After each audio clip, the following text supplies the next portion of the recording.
All right. Episode 40, the Big 4-0, with a guest we are super excited about. Today, we have Amy Dresner, ex-comedian, published author, former addict turned recovery advocate. What's up, Amy? Welcome to the podcast. Hey, thanks for having me. Hi, guys. Hi, how are you doing? I'm all right. I mean, it's COVID, man. Yeah. It sucks, Yeah. Every day sucks a little bit, right? Yeah, it's just kind of. I mean, I'm in West Hollywood, and it's kind of one of the epicenters. So we're gonna open everything last, and I've got friends that are like in the OC, and they're like, the mall's open. The salons are open. They just need to put up the sneeze guards for the nail salon, and then I can go there. And I'm like, well, great. I look worse than when I was up for 17 days on crystal meth. Okay, like I look like a fucking tweaker that just got out of a garbage can. Like I've never looked so bad. It's bad. It's bad. We're about to give each other haircuts. So, I mean, it's gotten to that point. So we don't look so good either. Don't worry. Yeah, it's like long, just roots, and it's in a ratty samurai bun, and that's where it's staying until I can see my people. That's it, man. I have a lot of I have a Jew fro that I like straighten out. It's serious. It's like it needs professional help. I could go see my cat's groomer. He's open. Oh, really? He's like, I can give you a nice lion cut. I'm like, well, maybe, Depends how long this goes for. Right? Yeah. He's like, I could do a sanitary trim. I'm like, oh, now we're talking. Hold on. Well, I'm rocking a solid Jufro as well, so you're in good company. So, I've read a bunch of interviews and watched some of your videos because you've really put out a lot of content and done a lot of podcasts, which is awesome. I'm a podcast whore. Just say it. I'm a whore. I'm a podcast whore. I'm a recovering actual whore, and I just became a podcast whore. No, people ask me on, and so I say yes. That's it. Well, that's awesome, especially for ones like us. We're just, we've done 40, but it still feels like it's just beginning. And to have someone who's so experienced that we were excited to just have someone we know is just going to be able to story tell amazingly. Yeah, for sure. Thank you. Yeah, no. I know. Yaniv was like, oh, I got this woman, Amy. She's a comedian. I'm like, oh, wow, we got an actual comedian on our show. Oh, I haven't been a comedian. I mean, it never goes away, unfortunately. No. But it's like, I'm a recovering comedian as well as a recovering cokehead. Yeah, but I haven't done comedy since I got arrested. But that's a whole other story. But we'll get to that part. But so all the interviews and stuff that I've read and seen, everyone kind of starts in your dark years, but I'd love to hear a little bit of the backstory, because I know you grew up in LA, in your own words, as a rich kid. Yeah. And so I'd love to hear kind of the beginning. What was growing up like for you? What was your family like before kind of everything changed? Well, my parents were split up when I was 2. They divorced when I was 2, and I'm an only child. My mother was a fashion designer and ex-model, and my father was a screenwriter. And it sounds all really glamorous, except that there's massive mental illness and addiction in my family. And so I kind of was shuttled between the two of them for a good amount of years until my mother moved to Mexico when I was 13 to start a rug business. She started working with the Zapotec Indians to weave her own designs. So that's kind of cool. Except she was gone for 10 years, and I was went through puberty with my dad. So, it's I was very, very well educated. We had plenty of money. I mean, not crazy rich or anything like that, but I didn't want for anything. I was a little bit spoiled looking back. And but I was a real good girl. I was a really good girl, and I was a straight A student, and I was obsessed with purity, and I didn't kiss anyone until I was 18, and I didn't have sex till I was 19, and I was really a good girl, and very much my father's sort of companion, sort of emotional companion, and sort of a mini me to him. He's a writer as well, and he used to do a lot of writing, a lot of comedy, and but it was strange to be primarily raised by a man, because it's I can play basketball and play poker and ride a bike, and bowl, but I can't cook, and I don't know how to put on makeup, and and I'm straight, so it's like, oh, guys are kind of like, oh, can you cook? I'm like, dope. I can cook dope is what I can do. So if that's what you're interested in, like. But thanks to the arrest and the chain gang, I can sweep really well now. Because I had to sweep the streets for 240 hours on a chain gang, so I'm really good at that also. And I can do laundry, and I'm great at sex, because I was a sex addict, so that's good. But yeah, it's gnarly. It's been interesting. Where do you feel like, if you look back, can you pinpoint like a spot where you think that was kind of like a turning point? I remember just feeling like outside of everything, even from a very young age, feeling weird and different. And I was weird and different. I mean, like, my mother would go to Paris, and like there was like a year when I was like 9 or 10 where I only wore bow ties and vests. And then there was another year where I only wore like camouflage, and people called me Amy Dresner. Like, I was weird, you know what I mean? I was definitely weird. But I just remember feeling sort of, I don't know how to describe it, like outside looking in a lot. And I started to get really depressed around 15. There was days where I was like, I'm too ugly to get out of bed. I shouldn't be on the planet, and that kind of shit, like really started to kind of unravel. And I don't think it was in therapy since I was 13, but it was, my father made this, bet with me. He said, I bet you'll smoke or drink or do drugs before you're 18. And if you don't, I'll give you $1,000. And I make this terrible joke that that's how Jews raise each other. We just bribe each other, and it worked. It worked. I was 19 when I drank, and in college. It didn't look that different from everyone else's drinking. I mean, I blacked out at 20, but everyone was throwing up and fucking each other. And it's college in the 90s. It didn't look that different. It was later, after a couple nervous breakdowns, and when I got into like hard drugs, that things really started to spiral out of control. Yeah, we listened to a podcast by someone, I'm not sure if you listened to him, but Gary V.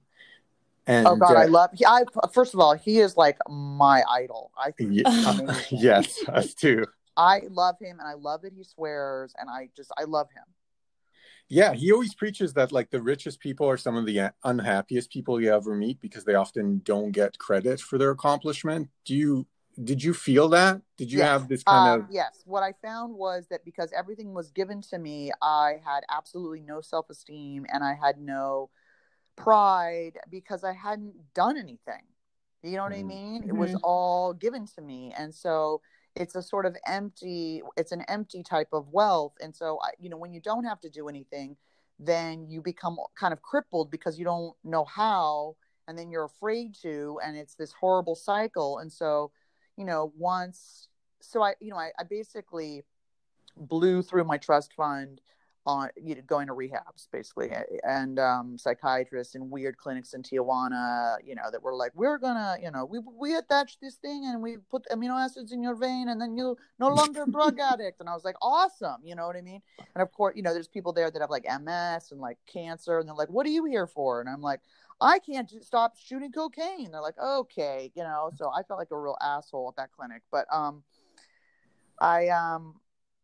I just didn't know how to take care of myself. And when you're broken and you're a drug addict and you're crazy, people keep taking care of you. And I caught on to that really quick. And I was like, well, if I stay broken and crazy, people could take care of me. And that's what happened until they stopped, and they were just over it. They were financially and emotionally drained. And then I married a rich guy, and I was like, well, he'll take care of me. He's like he was a psychiatric social worker, and owned rehabs. And I was like, perfect, and that's not the reason to marry someone. And then of course that blew up in my face, because I had to learn how to take care of myself. That was the universe was like, no, you need to take care of yourself, honey. And you meet your destiny on the road you go to avoid it. So I was like, I don't want to take care of myself. And then I ended up losing everything and being left penniless in a psych ward. Yeah, what was that experience like? Because I read that you mentioned that, but I haven't seen anything like where you go deeper into it. What was that experience like? If you don't mind sharing. It's in the book. If you'd read the book before you actually had me on. No, I'm just kidding.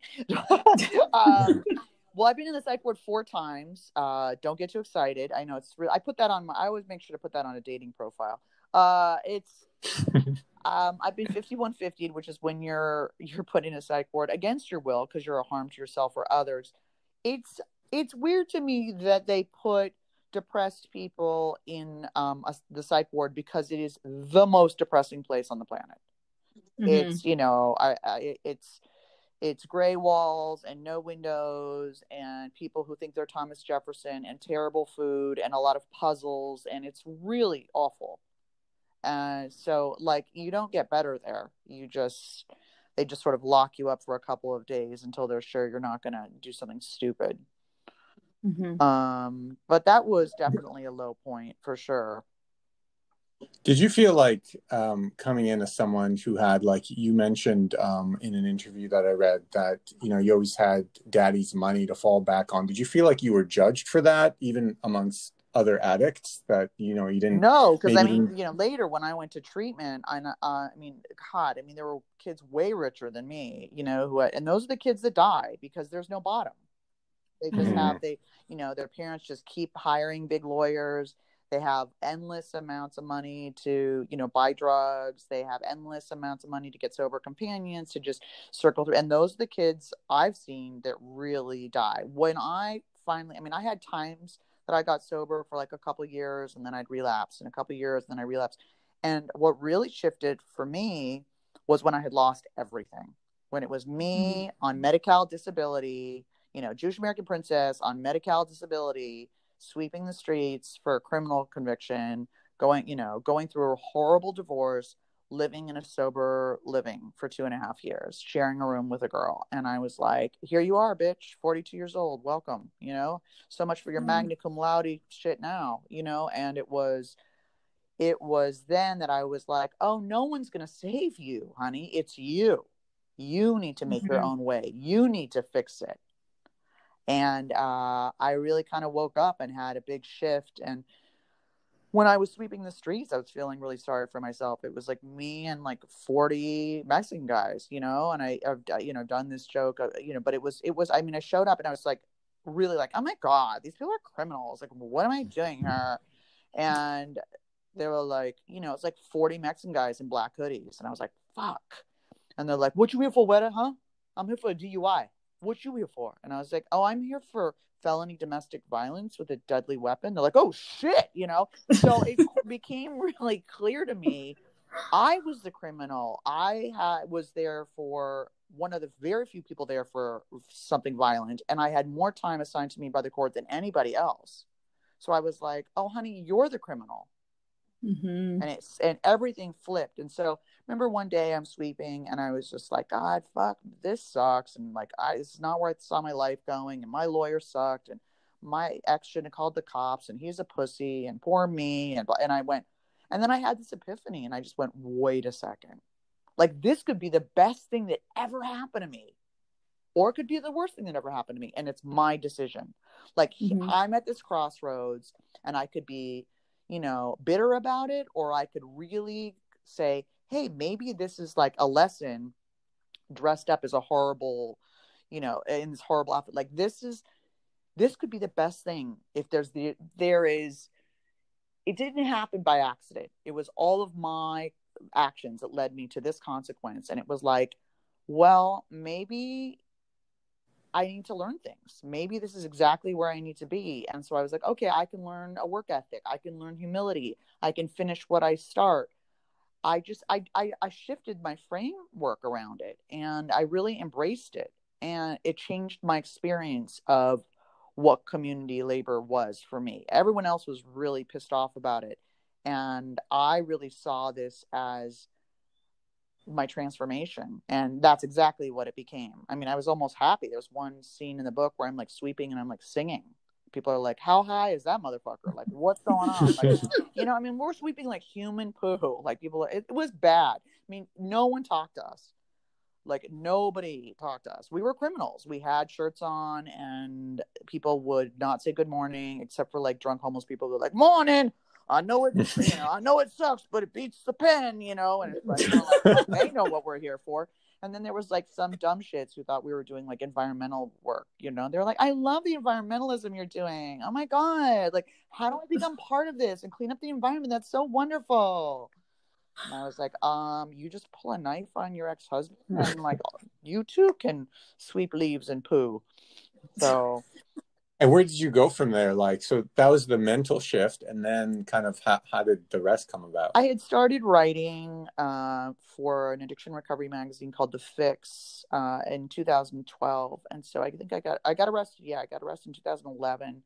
So I was writing my way through this entire thing, and I was also posting on Facebook every day, like another day on the chain gang, and I would talk about whatever I had learned or whatever I'd seen. Not like blowing anyone's anonymity or anything. People were really weird about that. Everyone's like, I'll be your Facebook friend, but like people think I'm on a work trip. I'm like, oh, okay. You know, I was like, hey guys, like I'm sweeping trash today. And this is what's happening. And this is what I learned and saw and blah, blah. And people thought it was really funny. And they admired me for being shameless about it. And when I finished all 240 hours, finally, they were like, get arrested again. Those were the best Facebook posts ever. Like, holy. And I was like, oh, yeah. And that's when my editor at the time was like, there's your book, dummy. Like, there's the framework of your book. Yeah. And I was like, oh. So that became the framework for my memoir. And, you know, I mean, I had 20 years. It's hard to make addiction interesting. You know, editors really like narrative arc. They want a narrative arc, you know, and it's hard when addiction is sort of like, you know, I fucked up and I don't want to do that again. And now I'm clean. And I fucked up and I don't want to do that again. And now I'm clean. It's Groundhog's Day. It's just very, very repetitive and redundant and extraordinarily depressing. And it was rare for there to be a memoir that was funny, because I think that if you don't laugh at things, you just can't get through it. You got to see the humor. Otherwise, you're just dead in the water. You have to see the humor.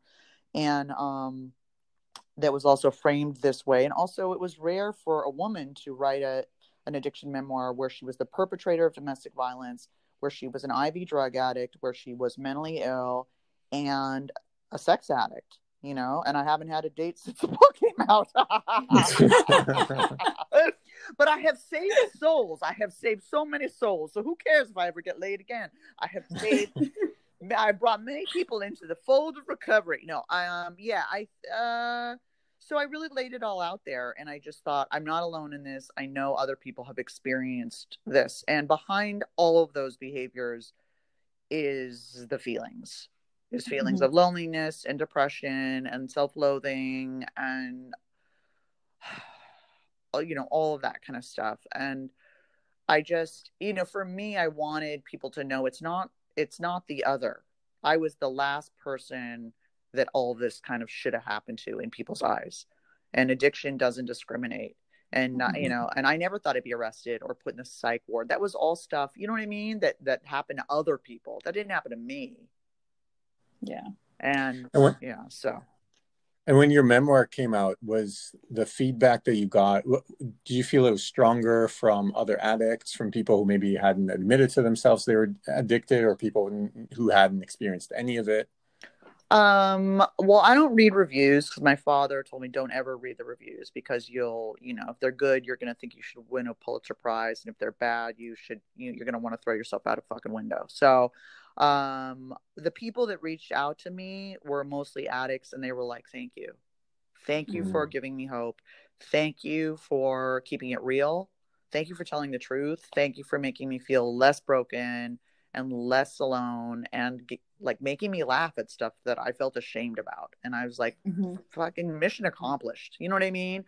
And and there was also the family and friends of addicts who were like, oh my God, I get it now. Like, I didn't understand my uncle or my dad or my brother, and I was angry. And now reading your book, I understand what it's like in the mind and body of an addict. And thank you. I didn't understand how much pain they were in. I didn't understand the lack of coping mechanisms. I didn't understand, you know, the fear that was happening. Like, thank you for helping me have compassion.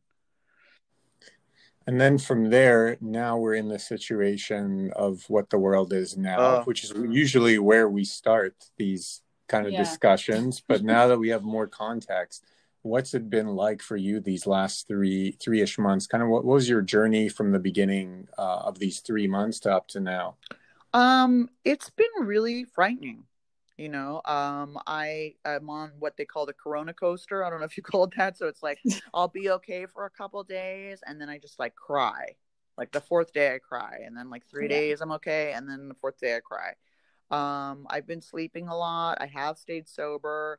I've started vaping again, which I'm not happy about. A lot of people have relapsed. It's the perfect storm for relapse with financial insecurity, the isolation. I mean, we isolate by nature, and human connection is so key for us. And I mean, Zoom meetings are great, but like that is not the same as being in person and hugging someone and all that kind of stuff. And it's like, so isolation and the financial insecurity and all of that, I've seen a lot of people relapse.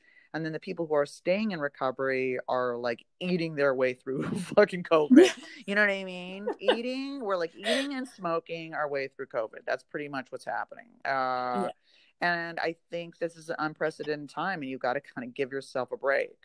It's what I've learned. I just wrote a piece that'll go up soon. And when you're physically isolated from other people's, your dopamine drops. And, so if you're a drug addict or someone in recovery and you already have low dopamine to begin with, well, if you're isolated, your dopamine drops even further. Your brain is like, we need dopamine. And that's, we're going to like, okay, so I don't want to get high. So where else can I get dopamine?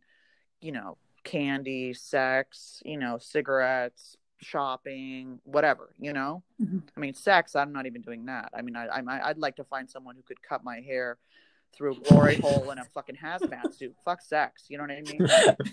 You know what I'm saying? Like, sex is like totally off the radar. Like, if this had happened during my sex addiction, that would have been the end of it. Fuck sex and love addicts meetings or hitting a bottom, but this would have just it's been really hard. It's been really difficult. And so is that where you get your dopamine now, through like the stuff you mentioned, like candy and shopping? Or no, I don't have money to shop. There's no money. I don't have any money. A lot of people have reached out. I'm doing a lot of like service stuff to the recovery community.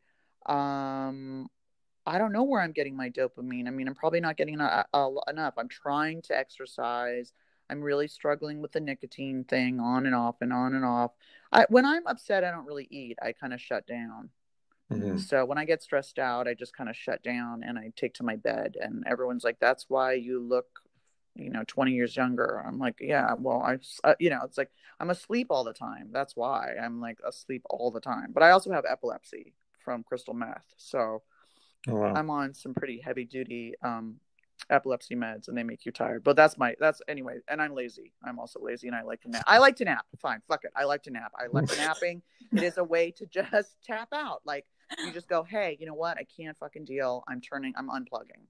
Bye.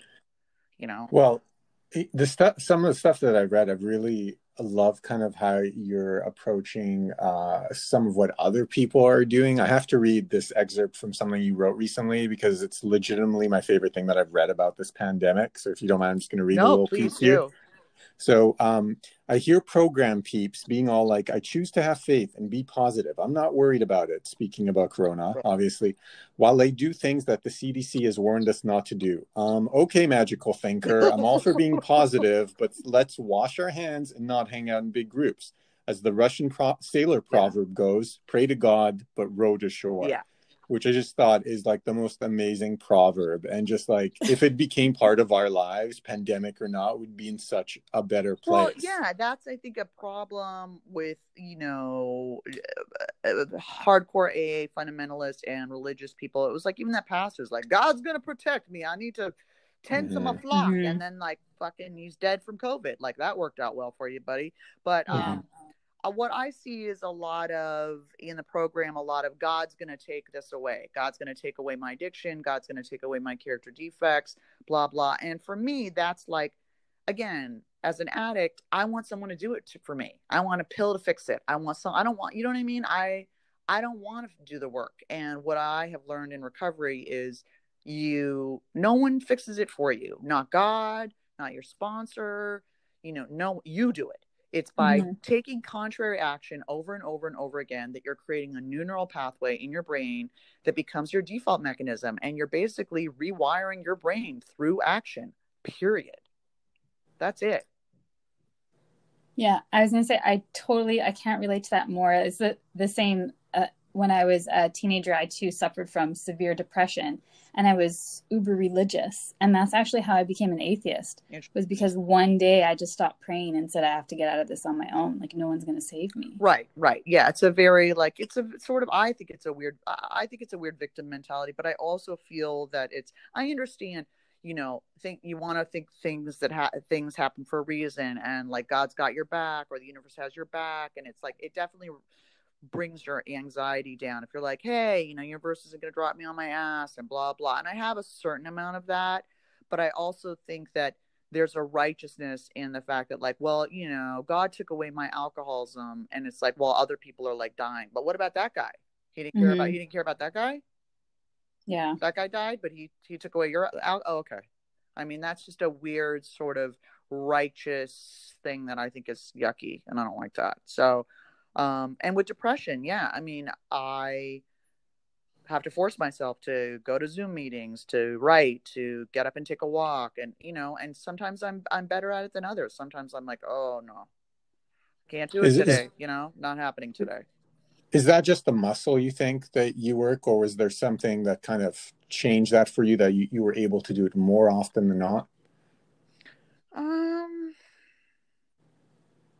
I don't know. I mean, I think for me, as what I found for me as a recovering addict, that I am either doing something every day or I'm not doing it at all. I still really struggle with moderation at 7 years. Either I'm working out every day or I'm not working out. Either I'm meditating every day or I'm not meditating. That's it. There's no middle ground. I can't seem to. I mean, I make this joke, we're either like smoking meth or we're doing CrossFit and vegan. We're just not good at the middle ground.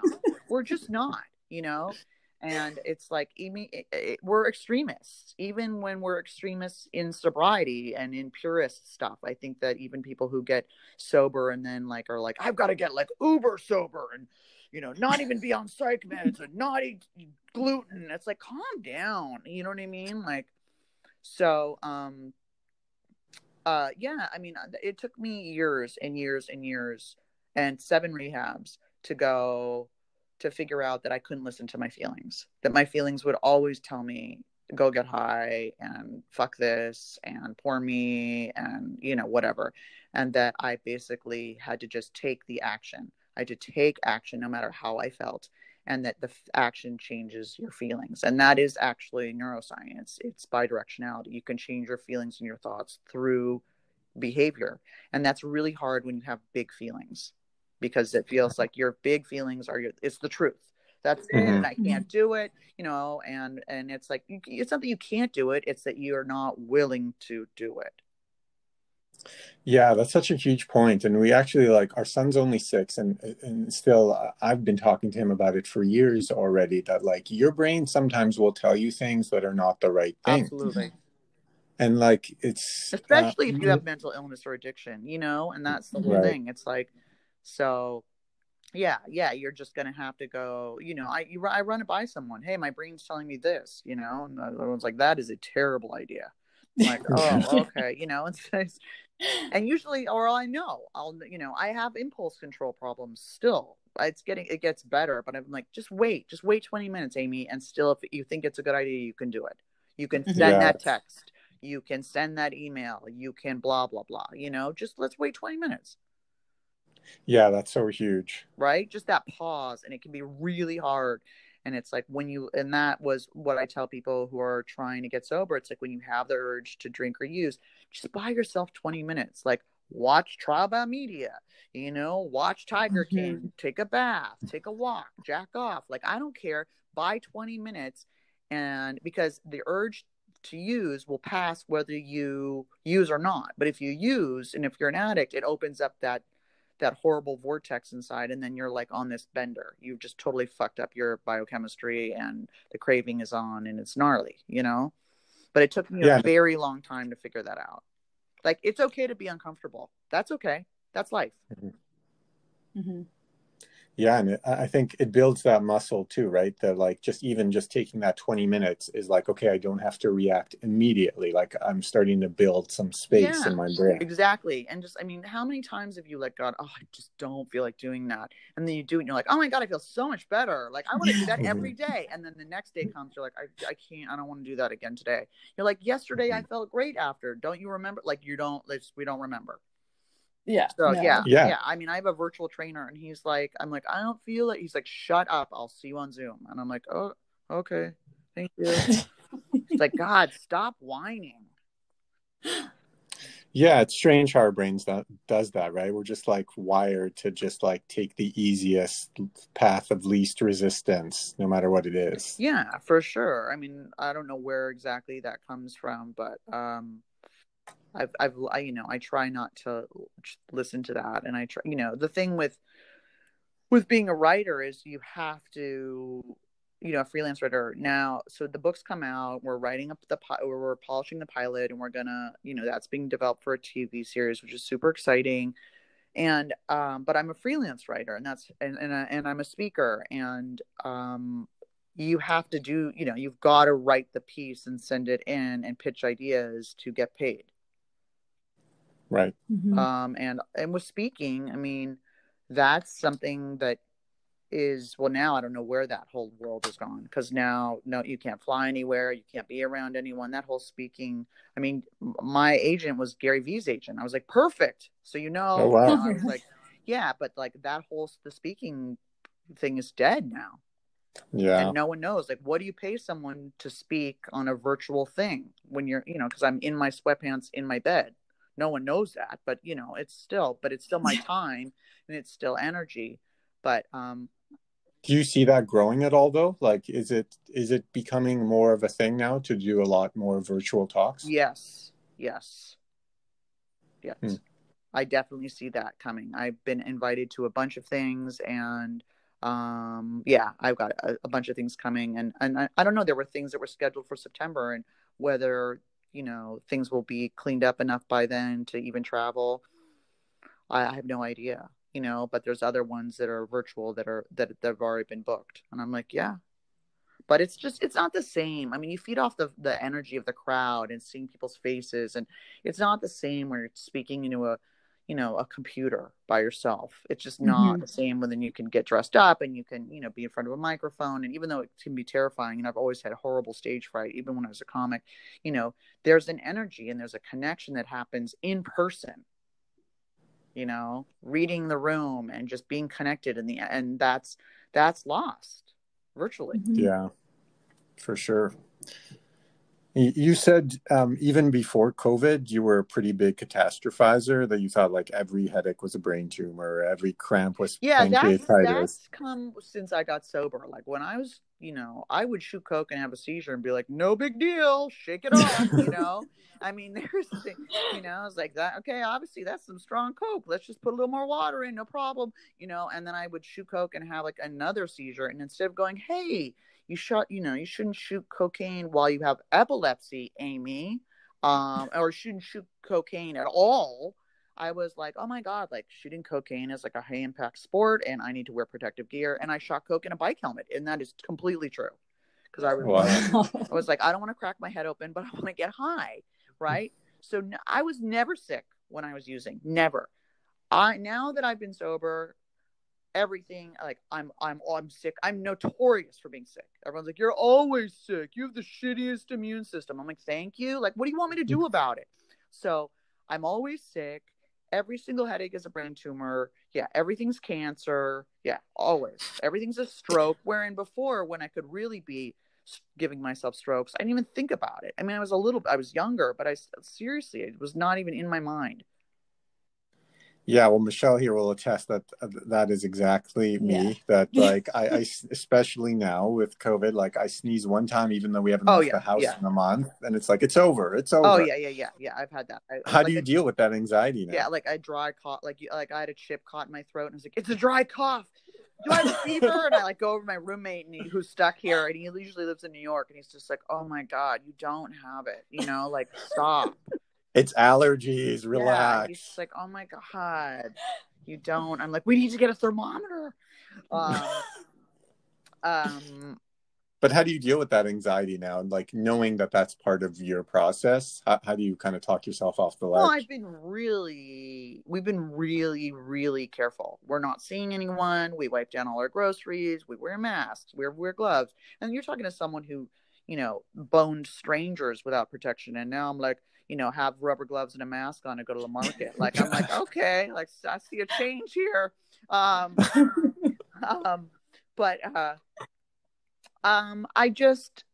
know that that's how my brain works. I know I'm panicky. I woke up this morning with anxiety. I'm having really vivid nightmares. I'm talking in my sleep. I think a lot of people are experiencing that. I'm having the corona stupids, I think they call it, like where you just can't even, like you're foggy and you can't even think of words, which is terrific when you're like doing interviews. You're like, what is it called? The thing with the legs and the tail? Dog. Yeah. And I'm like, yeah, that's it. I'm like, oh my God, this is terrible. And my mom has dementia. So it's like, now I'm like, that's it. I have dementia. It's coming for me. My dad has cancer and he's going through chemo. I mean, I have a lot to be stressed about. It's like, but I try and, whatever's going to happen, I'm going to be okay. And if I'm not afraid of dying. I'm afraid of, living and being unhappy, or I'm afraid of being like me. Like I wasn't afraid of ever dying. I was afraid of like,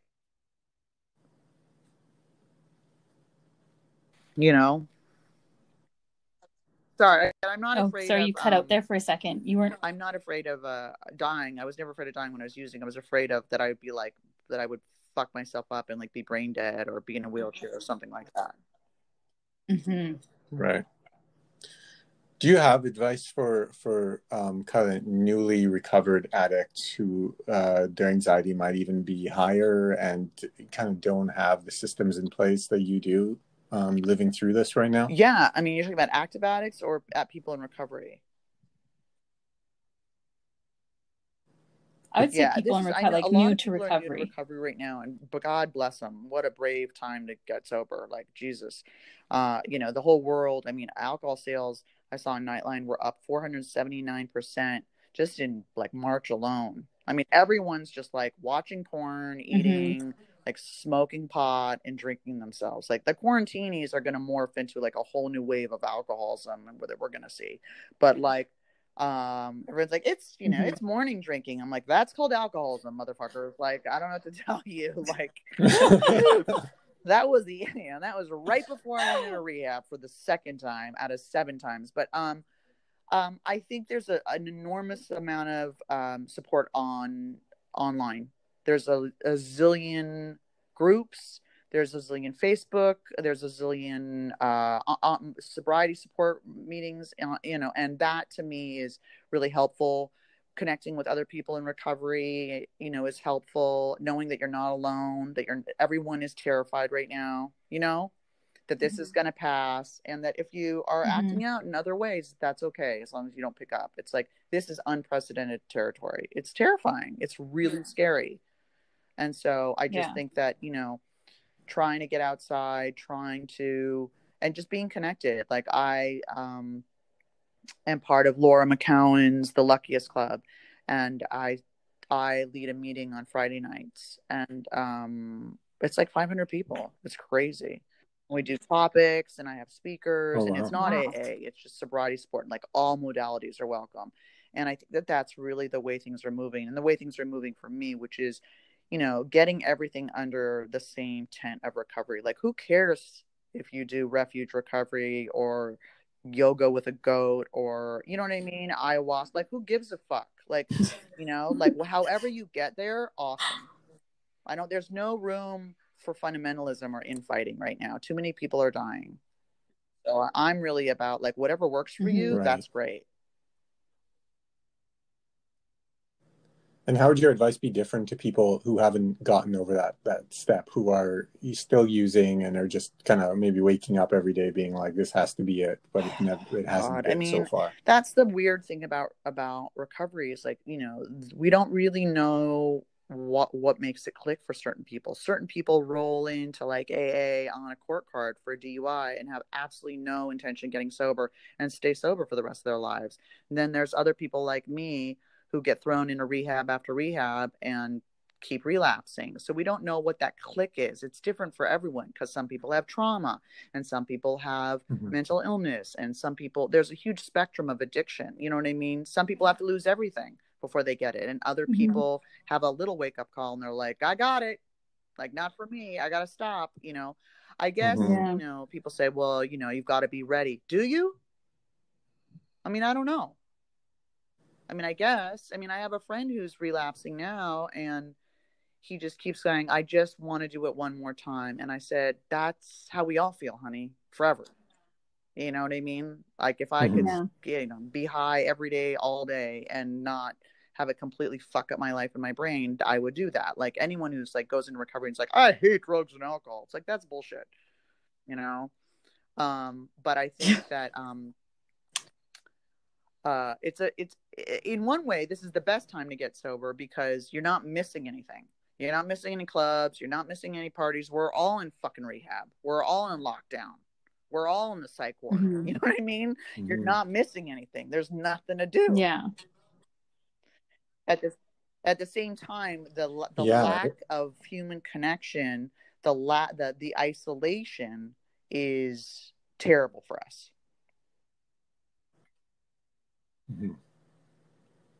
Yeah, and it seems almost like the opposite is true too, or it's like the easiest time you've ever had to be an addict because nobody's expecting anything, and you are supposed to isolate and be alone all day. And everyone, when the whole world is consuming more pot and booze and everything than they ever have before, and drinking during the day, and then, you know, like who's going to call you out on it?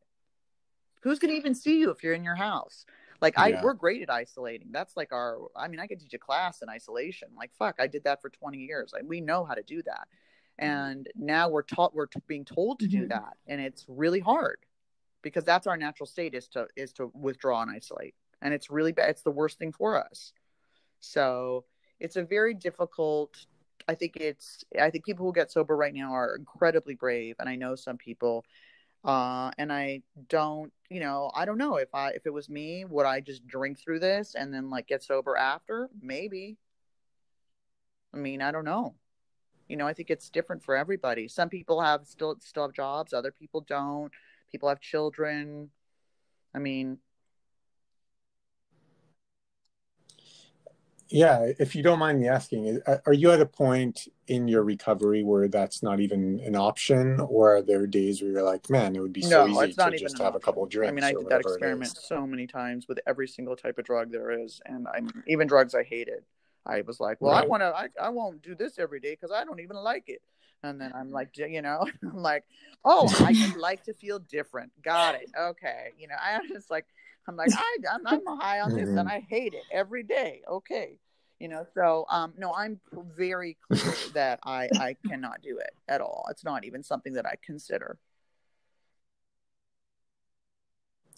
Yeah. And that seems like something like maybe you have to, I guess it's different for everyone, but maybe you have to practice. I did. I mean, I really needed to have that experience with everything. I think a lot of people are like, I'm just a drug addict, I'm not an alcoholic. And then they have to see that they can't drink. Because there are people, I know heroin addicts who can drink. I know people who can't drink, but they can do blow. I mean, everyone's a little bit different. So the idea of abstinence for everybody, I'm not sure that's not everyone wants abstinence and not everyone needs to be abstinent, but that's sort of the golden grail in rehabs and in AA. I mean, I have to be abstinent. I know me. I've done the experiment for myself personally. So that's for me, I have to be. But other people, like if you're shooting heroin and now you're smoking pot, that's progress. Okay. You know what I mean? Like unless it's really impeding on your life. I mean, that's the whole thing. It's like, how much is it fucking up your life? And you do think that's possible, that you could just kind of, you know, I've seen people do it. harm? I can't do that. You know, the people that I know, you know, are all the way. You know, they're all the way they're all the way addicts. to everything, to love, to sex, to candy, to nicotine, to, I mean, those are the people that I sort of hang with. They're hardcore, and that's not an option for them. And most of the people that being in a 12-step program, abstinence is what is expected. But I know harm reductionists, and I think that we need to sort of open up our minds to the fact that, like, we need to keep people alive until they're ready to maybe get sober or put it down. I don't think it's, I think harm reduction would have just kept me going, or I would have just, I mean, I don't know that would have ever worked for someone like me, but I don't pretend to be I'm not a clinical social worker. I don't have a KDAC. I don't, you know what I mean? So I don't know. I really don't know. I think it's really a personal thing. I know people who used to shoot dope and were sober for 8 years and now can smoke pot and drink and do coke sometimes, and they're fine. And I think they're the anomaly, but hey, whatever. It's not mine to judge. Right on. Do your thing. Right. I guess as long as you are self-aware enough to know when you're fooling yourself a little bit. I think that's probably what I know about addiction in terms of low dopamine tone and that kind of stuff, is that's we'll find a substitute. And that's what I see happening for people in recovery during COVID, specifically with the stress that they're under, is that they're acting out more. Some people, of course, are like, I'm going to be on the Peloton, 140 hours a day and write that novel. And, I'm going to come out with a 6-pack of abs. It's over for you bitches. You're like, okay, like, it's not a competition for like a productivity contest. But, what I see is most people really trying to just handle the stress and the fear and the financial insecurity and get through without. And I think exactly. A little bit of numbing. I see a lot of people struggling with depression, and there's been some suicides, and it's, there is a crisis within this crisis. This is a tough time for normal people, let alone people who have mental health or addiction issues. We're much more fragile. We don't deal with stress well. You know what I mean? All of that kind of stuff. We don't deal with isolation well. All of it. Yeah. That's a good segue, because I read something of yours that really helped me. And I feel like usually we ask people what their advice is for this COVID situation, or what positives they've taken, but you've written it out. And it really, like, when I read it, it really hit home for me.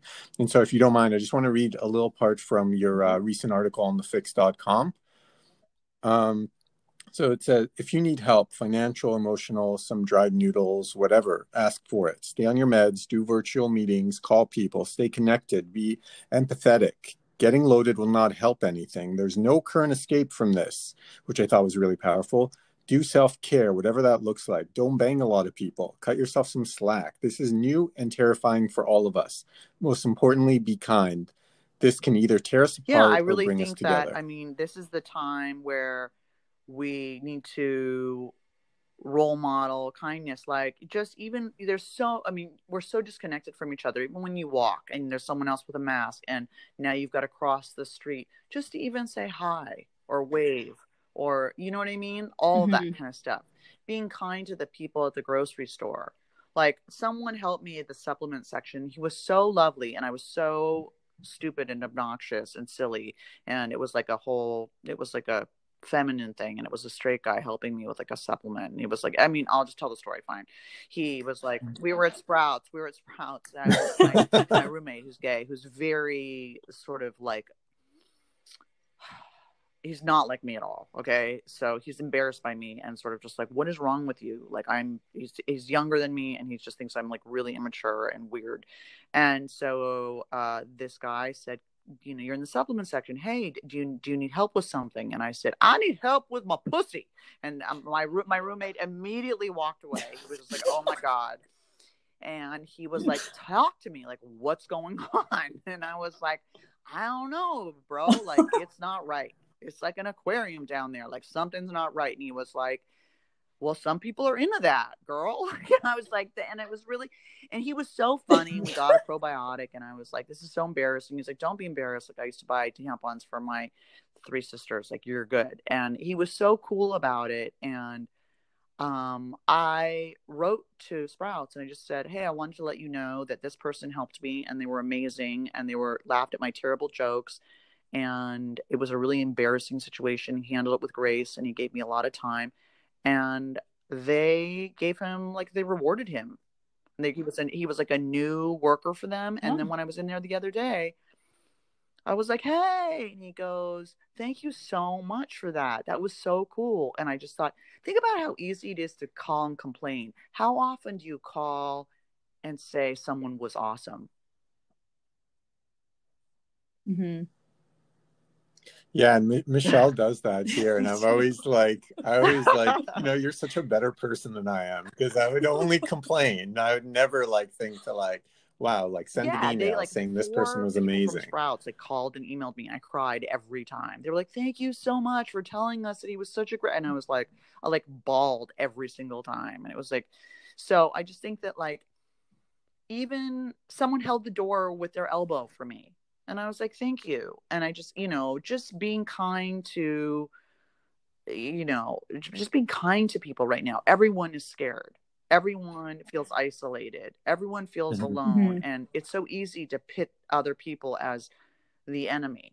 You know, it's like, I don't know. I just, I really have had to ask for help during this period, you know, not just, you know, like I had to apply for food stamps. I was like, oh, okay, like this is going to be, you know, like there's the Jewish American princess. Like, I have EBT. Will you take that? I'm like, that's going to be a humbling moment. That's going to be back to like me on the chain gang and on Medi-Cal disability. And it's like, you know, having to apply for like gig unemployment and asking friends, you know, can you pick this up for me? I just asked the credit card company, could they chill on the charges? And you know what I mean? I'm also hustling my ass on writing pieces, but it's like, you know, asking for help. I have a guy that he says I helped get him sober through my book and podcast and my I don't know, my old stand-up, and he's a doomsday prepper. So he's like thrilled for this day. He's like, everyone thought I was crazy. They don't think I'm fucking crazy now, do they, motherfuckers? With my 17 bottles of bleach and my masks and my dried noodles and my,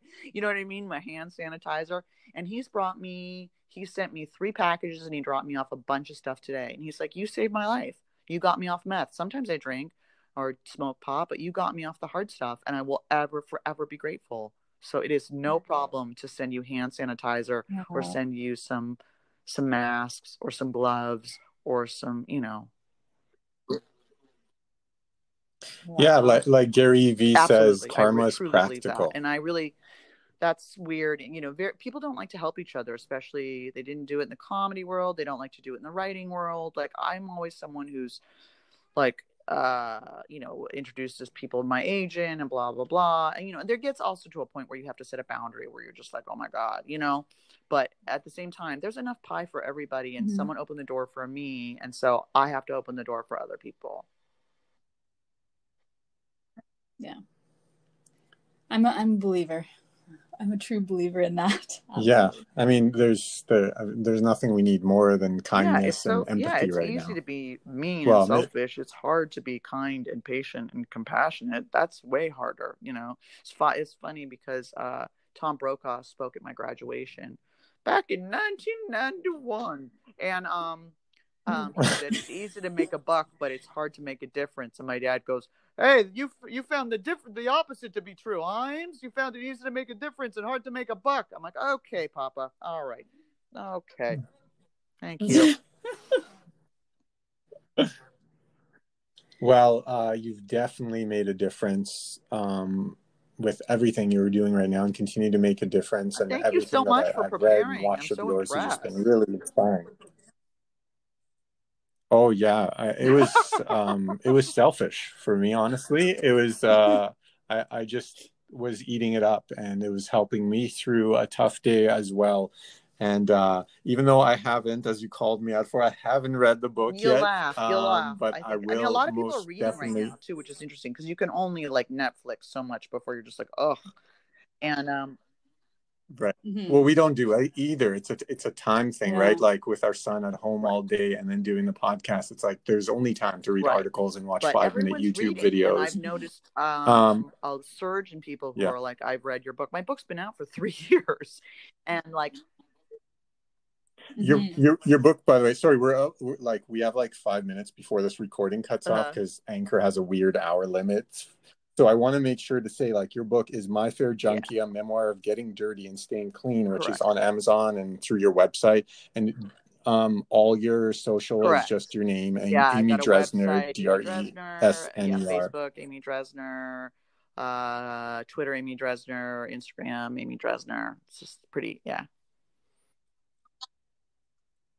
And if you're when your pilot goes out, do early you know what days. network It was optioned once before, and that fell through. Welcome to Hollywood, right? And then this is a new script, and it's really funny, and I'm really excited about it. So it's early days, so we'll see. I mean, I think the development part of Hollywood is starting to open up because you can send scripts without getting COVID. So, but I'm excited, and I don't know what the whole virtual thing will open up. I guess we'll see, but I have been able to be of service to a lot of people who are struggling right now with addiction. And that's been awesome. And that's been definitely a blessing during this time and gotten me out of myself, Well, to have the talent and the drive that you have, as well as actually caring about helping others, I have no doubt that